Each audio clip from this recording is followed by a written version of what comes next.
penghematan langsung yang kita hitung itu sekitar 21 miliar ya, itu lumayan banyak. Itu dampak cost langsung gitu. Tidak langsungnya sebenarnya banyak banget yang belum kita bisa ukur ya, mungkin dengan penambahan kompetensi teman-teman juga yang udah bisa berkisisi. Itu kan sebenarnya dampak tidak langsung dan dampaknya itu dirasakan oleh masing-masing karyawannya.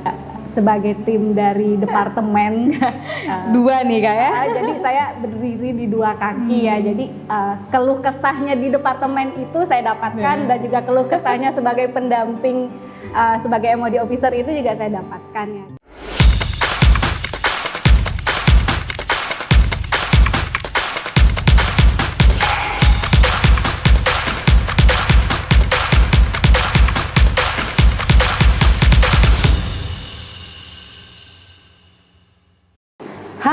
Selamat datang kembali di podcast Suara di Hati. Seperti biasa nih, kalau misalnya sudah ketemu kita di opening pembukaan podcast Suara di Hati seperti ini, saya kedatangan tamu yang luar biasa.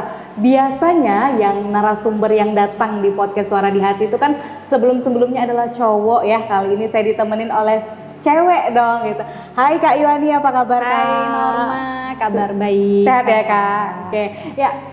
Pendengar Suara di Hati, Kak Yuani ini juga merupakan seorang MOD officer ya Kak ya? Belum berubah ya Kak? Belum. Okay. Belum berubah. Jadi hari ini kita kedatangan Kak Yuani sebagai narasumber untuk edisi kali ini. Kita akan ngobrol-ngobrol seputar improvement perusahaan gitu ya Kak ya. Teman-teman mungkin sering banget mendengar atau sering banget ditagih, mana nih QCC-nya, mana nih QCP-nya, dan mana nih SS-nya sudah dibuat? Oke, nah kali-kali ini kita akan mengulik lebih dalam apa sih QCC itu, apa sih SS itu, dan apa sih QCP itu, tentunya bareng Kak Yuani. Ya Kak ya? Betul. Kak, kalau kita ngobrolin tentang improvement, kita bisa melihat ya Kak keseriusannya para manajemen kita. Dari narasumber yang pertama sampai dengan Kak Yuani hari ini semuanya menyebutkan bahwasannya improvement ini menjadi suatu perhatian penting bagi perusahaan ya Kak ya. Saking pentingnya ini itu bisa terlihat dari QCC, QCP, SS ini terstate dalam CAT.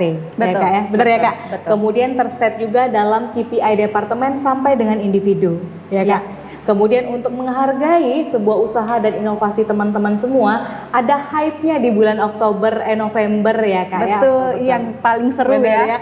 Yang paling dinanti-nanti nih biasanya sama karyawan PKN ya, yaitu Pekan Konvensi Improvement gitu. Nah Kak, karena sebegitu pentingnya perhatian manajemen untuk improvement ini, boleh dong Kak kita mengulik lebih dalam ya terkait dengan SS, QCC, QCP. Boleh dijelaskan nggak sih Kak, apa sih SS, QCC, QCP itu Kak? Oke Oma, terima kasih. Teman-teman yang kita ketahui ya, kita mungkin sudah beberapa kali pekan konvensi, itu biasanya dilakukan setiap tahun. Dan di dalam pekan konvensi itu sendiri yang diperlombakan adalah karya teman-teman dalam timnya membuat sebuah QCC, QCP ataupun SS. Untuk teman-teman ketahui ya, untuk QCC dan QCP tersebut tidak terlalu jauh bedanya. Intinya itu adalah sekelompok orang yang sama-sama melakukan perbaikan. Perbaikannya itu di sebuah proses kah, atau perbaikan kualitas, produksi ataupun proses, dan juga bisa untuk reduce biaya. Bedanya ini untuk QCC sendiri itu dilakukan antar personil di dalam satu departemen. Jadi perbaikan yang dilakukan itu adalah perbaikan proses di dalam departemennya sendiri. Sedangkan QCP ini adalah perbaikannya lintas departemen. Oke, saya lupa. QCC kepanjangannya mungkin ya, bagi yang belum tahu. Quality Control Circle. Sedangkan QCP adalah Quality Control Project. Dan untuk SS tersebut adalah SS Suggestion System-nya. Ini adalah perbaikan yang dilakukan oleh satu individu saja. Jadi ketika satu individu menemukan masalah dan dia bisa memperbaiki masalah tersebut sendiri, dia mengeksekusi dengan tahapan perbaikan yang terukur, bisa jadi ya terukur, sehingga dia bisa melihat ada hasil yang lebih baik dari ide perbaikan yang dilakukan. Nah, ini disebut dengan SS. SS juga lingkupnya luas ya. Lingkupnya luas mulai dari yang sederhana sekali, mungkin yang sifatnya 5R di tempat kerja untuk bisa mempermudah proses, melancarkan komunikasi antar departemen, biasanya ada juga yang seperti itu. Itu atau sampai yang sifatnya sedikit kompleks, jadi mungkin teknis sekali. Biasanya teman-teman kita yang di mining banyak ide SS untuk memperlancar aktivitas produksi lah, ya operasional. Oke. Kak, kalau tadi kita lihat SS itu kan diselesaikan secara individu ya Kak, dan Betul. sekali inovasi langsung selesai gitu ya. Sedangkan kalau tadi Kak Yuani mengatakan QCC atau maupun QCP itu melibatkan suatu tim, sehingga dalam proses suatu tim pasti ada proses penyelesaiannya ya Kak. Nah itu seperti apa sih Kak Yu? Oke, untuk QCC itu kita biasanya melakukan dengan metode 8 langkah ya, 8 langkah PDCA, di mana langkah pertamanya itu kita tentukan dulu nih tema judul yang mau kita angkat apa nih. Nah, biasanya untuk tema dan judul ini kita berangkat dari permasalahan yang mungkin memiliki efek besar terhadap pencapaian KPI departemen. Berarti ujungnya adalah KPI apa? Landasannya KPI-nya salah satu ya betul, Kak ya? Betul, atau ketika mungkin teman-teman di dalam departemen itu untuk KPI-nya sudah terpenuhi nih, udah 100%, udah bagus banget ya. Yang bisa dilakukan teman-teman selanjutnya apa, kayak gitu. Ya bisa aja mengimprove dari ketercapaian teman-teman ini, ditingkatkan lagi kualitasnya gitu. Nah itu untuk tema dan targetnya. Selanjutnya kita melakukan ketika kita menemukan apa yang mau dikisisikan, selanjutnya ya dilakukan analisa sebab akibat kenapa masalah tersebut terjadi di dalam departemen kita.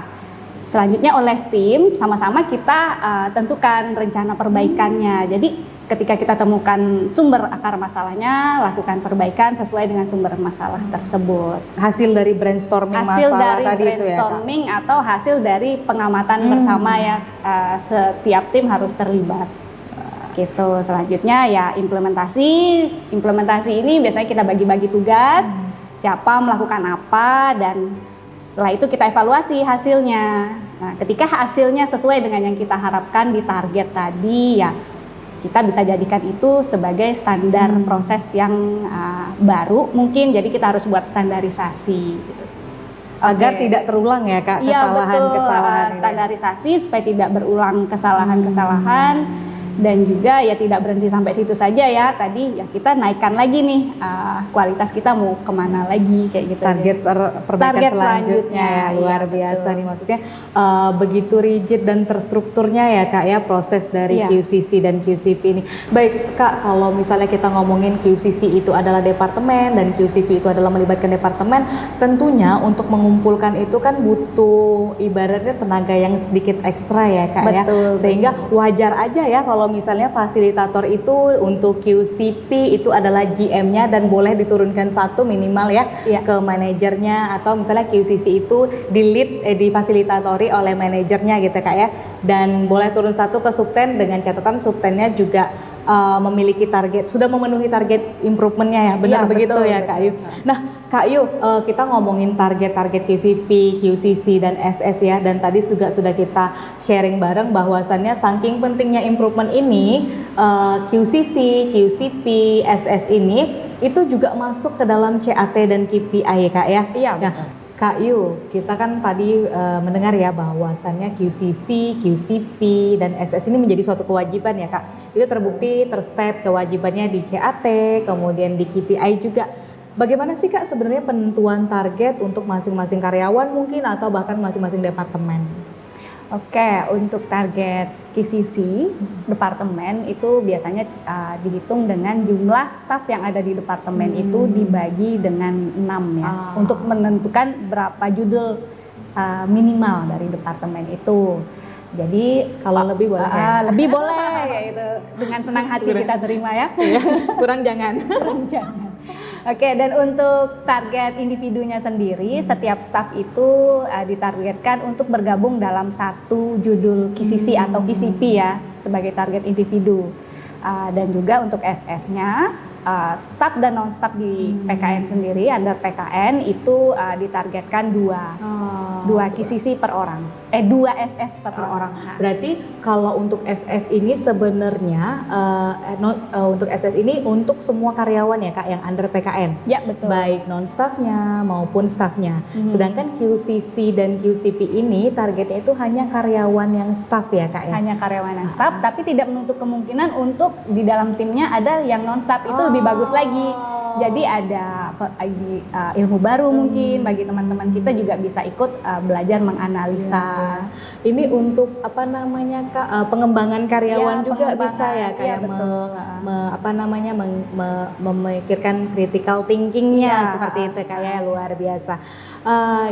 Tadi kalau misalnya ini tidak boleh kurang dari target ya Kak ya. Betul. Kalau misalnya lebih bagus lagi gitu ya. Bagus banget gitu. Oke, Kak berarti kan untuk QCC QCP ini sebenarnya tidak hanya diperuntukkan untuk pekan konvensi ya Kak yang tadi di Oktober, tapi juga ada harapannya dengan QCC QCP-nya selesai, masalah departemennya selesai, kemudian CAT dan KPI-nya juga tercapai ya Kak ya. Iya. Baik masing-masing individu maupun departemen gitu ya Kak ya. Itu sekali mendayung semuanya selesai gitu, langsung sampai tujuan gitu ya. 230 terlampaui gitu ya Kak ya.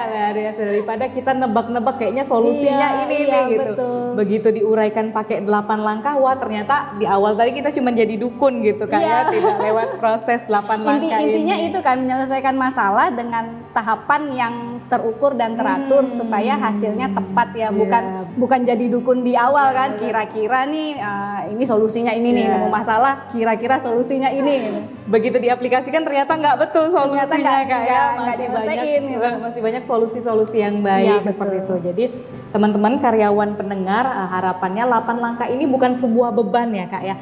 QCC, QCP maupun SS itu bukan sebuah beban, tapi harapannya proses ini yang bisa membantu pertama masalah di departemen itu bisa tercapai, kemudian CAT KPI-nya bisa tercapai gitu Kak ya. Bonusnya dapat hadiah di pekan konvensi ya kan Kak. Kak Yu, kalau misalnya kita ngomongin improvement ini Kak, sudah berapa lama sih Kak proses improvement ini berlangsung di PKN sendiri dan dampaknya itu sudah sebesar apa sih Kak improvement ini? Oke, berapa lamanya saya sudah agak lupa ya. Tapi kita mulai berada di tim MD MOD ini sendiri kan kita mulai dari tahun 2019 ya normalnya. Kita sendiri sudah ngejalanin ini dari tahun 2019 sampai 2022. Sementara jauh sebelum itu ini sudah dilakukan sebenarnya, cuman mungkin tidak konsisten ya, tidak konsisten dan teman-teman juga kesulitan, jadi sehingga tim-timnya mulai vakum, tapi kita belum ada follow up waktu itu. Mulai tahun 2019 kan kita rapikan prosesnya ya, kita ada tim khusus untuk melakukan pendampingan KCP sendiri dan juga memfollow up teman-teman di dalam di masing-masing departemen untuk memenuhi target SS-nya kan. Nah sejauh ini dari yang kita lakukan dari tahun 2019 sampai dengan tahun 2002 itu ada sekitar penghematan langsung yang kita hitung itu sekitar 21 miliar ya, itu lumayan banyak. Itu dampak cost langsung gitu. Tidak langsungnya sebenarnya banyak banget yang belum kita bisa ukur ya, mungkin dengan penambahan kompetensi teman-teman juga yang udah bisa berkisisi. Itu kan sebenarnya dampak tidak langsung dan dampaknya itu dirasakan oleh masing-masing karyawannya. Tahapan berpikir menyelesaikan masalahnya udah pada hebat-hebat kayak gitu ya. Atau mungkin lebih terstruktur prosesnya betul. Kak ya. Ketika itu prosesnya terstruktur kan pasti keren nih gitu. Teman-teman PKN udah jago banget nih 8 langkah gitu ya. Berpikir kritisnya juga bisa terasa banget ini kayaknya di 8 langkah ini. Ide-idenya juga bisa terangkat ya, jadi tidak dipendam aja harusnya begini gitu, tapi nggak berani ngomong gitu kan. Atau malah nggak jadi dukun ya Kak? Iya betul. Mengurangi jumlah dukun kan.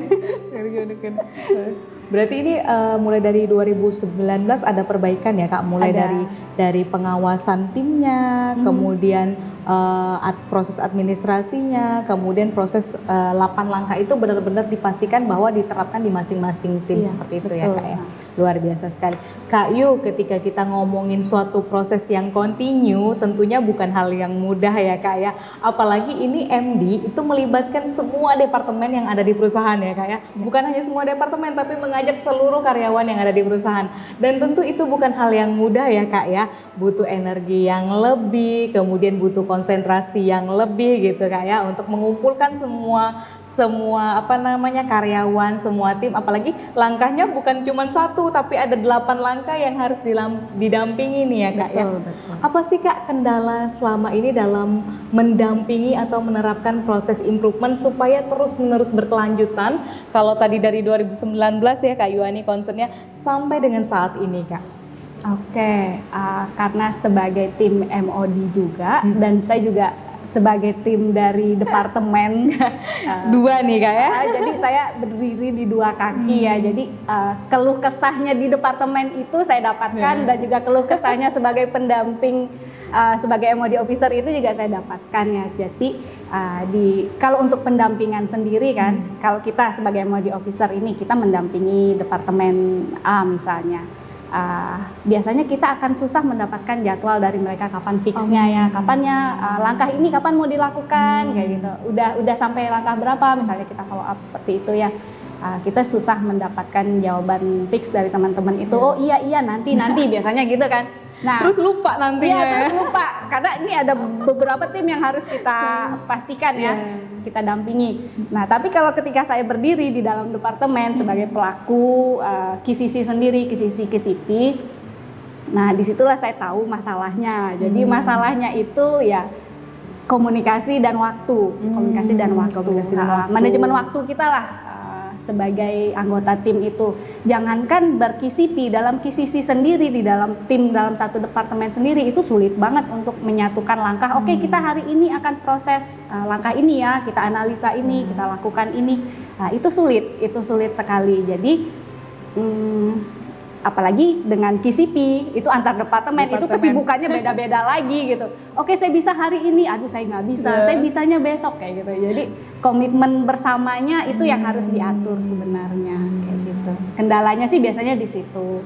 Kalau sudah nemu langkah perbaikan, biasanya itu sudah lebih mudah karena sifatnya eksekusi langsung yang mungkin berdampak langsung pada achievement kita masing-masing kayak gitu. Jadi ketika sudah sampai di eksekusi atau implementasi ya, tahapan implementasi, nah itu sebenarnya sudah tidak begitu sulit. Tapi tahapan sebelum implementasi ini yang sebenarnya agak ribet untuk mengumpulkan orang-orangnya ya Kak. Karena implementasi kan mungkin sudah dikasih ke per in charge-nya masing-masing ya, kamu kerjain ini, kamu kerjain ini Kak ya. Luar biasa berarti Kak, ini kan perjalanannya luar biasa nih Kak, mulai dari sebelum 2019 itu kan jumlah timnya mulai dari 4, 7 gitu kayak sampai akhirnya bisa punya puluhan tim ya Kak sekarang ya.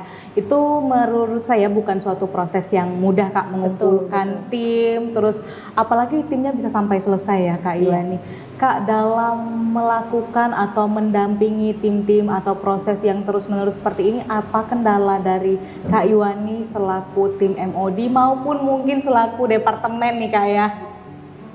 Oke, selaku departemen tadi kan masalahnya itu adalah manajemen waktu ya. Kita tidak punya komitmen waktu yang jelas kapan kita akan melakukan tahapan 8 langkah ini kayak gitu kan. Kapan kita akan melakukan pertemuan intinya. Nah, untuk menyelesaikan ini ya kita mengambil komitmen teman-teman di dalam tim sendiri. Sifatnya sih demokratis ya. Jadi tidak, pokoknya kita harus kumpul pada hari ini jam ini kayak gitu.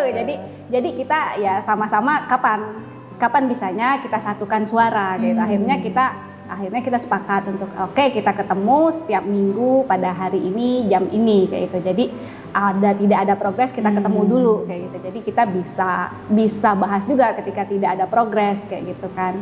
Ada kendala apa di masing-masing. Penyebab tidak ada progresnya ini apa iya. ya? Jadi itu juga harus kita perbaiki kayak gitu. Mungkin tabrakan dengan ada hal lain yang lebih urgent, bisa jadi kan seperti itu gitu. Tapi ya kita harus tetap ketemu dulu. Intinya kita harus bertemu dulu sehingga semua tahapan ini nanti bisa selesai dengan smooth kayak gitu. Berarti salah satu untuk mengatasi kendala si manajemen waktu yang kurang tepat tadi atau misalnya kurang bisa dikuasai oleh departemen adalah bagaimana kita memaksakan diri ya Kak, memaksakan diri untuk bisa melakukan pertemuan gitu ya Kak ya. Betul. Untuk itu dari sisi departemennya ya Dari Kak ya. sisi departemen. Kan kalau dari MOD itu juga sendiri Kak untuk mengatasi itu kan ada biasanya kan suka share jadwal tuh. Iya betul. Bulan sekian sampai sekian langkah segini ya, bulan sekian sampai bulan sekian langkah ini yang harus selesai. Nah kalau itu dari departemennya melihatnya sendiri seperti apa? Apakah ini sebuah beban atau justru itu yang diikuti atau justru departemen itu punya frame sendiri, time frame sendiri gitu? Time frame yang disusun MD sendiri itu sebenarnya sudah masuk akal untuk melakukan langkah tadi ya. Jadi sebisa mungkin kita akan ikutin itu. Kita akan ikutin schedule yang dari MD sendiri. Ketika kita harus melaporkan progres kita sudah sampai tahap misalnya tahap 4 di bulan 5 gitu. Ya udah kita harus tahap 4 nih di bulan 5 gitu. Jadi kita akan mengejar ketertinggalan kita. Syukur-syukur kalau kita udah jauh lebih awal ya sampai ke situ ya, jauh lebih awal dari timeline yang di-share oleh MD kayak gitu. Tapi biasanya sih kita memang di belakang itu gitu. tapi itu memang sangat membantu untuk di dalam departemen sendiri untuk ikutin timeline yang dari MD supaya kita bisa selesainya tepat sesuai dengan target waktu dari MD itu supaya kita bisa ikut konvensi kayak gitu kan. Bisa selesai ya kan. Benar.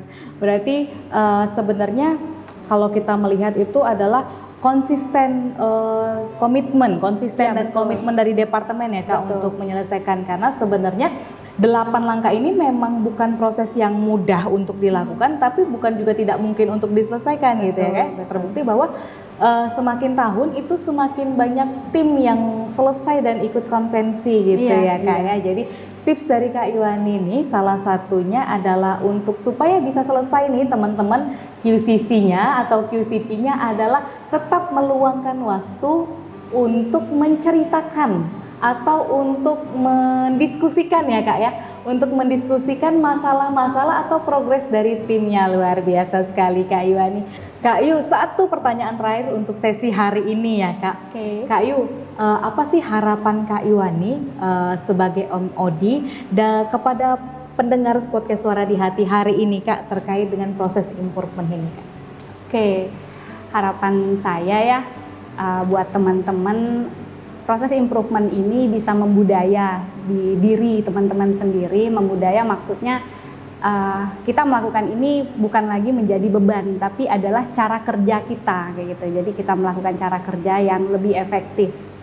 Dengan kita melakukan ini, benefitnya juga kembali kepada kita sendiri sebagai individu, mungkin dengan ketercapaian KPI kita ya, ataupun KPI departemen kita bisa tercapai, dan juga otomatis company annual target perusahaan kita juga bisa tercapai. Luar biasa sekali ya Kak Iwani. Kalau boleh saya menyimpulkan hasil dari ngobrol-ngobrol kita hari ini Kak, yang pertama SS, QCC, QCP itu bukan perintah MOD ya Kak ya, tapi itu adalah tujuan manajemen supaya kita itu bisa pola pikirnya lebih baik, penyelesaian masalahnya itu lebih baik dan lebih tersistem. Harapannya dengan teman-teman atau dengan karyawan dan pendengar podcast Suara di Hati ini menyelesaikan QCC, QCP-nya itu juga masalah departemennya tercapai, kemudian KPI-nya tercapai dan CAT-nya tercapai, serta bonus hadiah di pekan konvensi kira-kira gitu ya Kak Iwani. Kak, terima kasih banyak sudah berkunjung ke podcast Suara di Hati sore ini. Semoga tidak kapok ya Kak dan kita bisa berkunjung lagi ya Kak di sesi-sesi berikutnya. Terima kasih juga untuk semua pendengar Suara di Hati yang tetap stay setia sampai dengan sesi hari ini. Semoga apa yang diobrolkan hari ini bisa teman-teman terapkan di departemennya, QCC-nya bisa selesai dan semua target-target improvementnya bisa selesai. Saya Norma bersama dengan Iwani pamit undur diri dan sampai jumpa di podcast lainnya. Dadah. Dadah.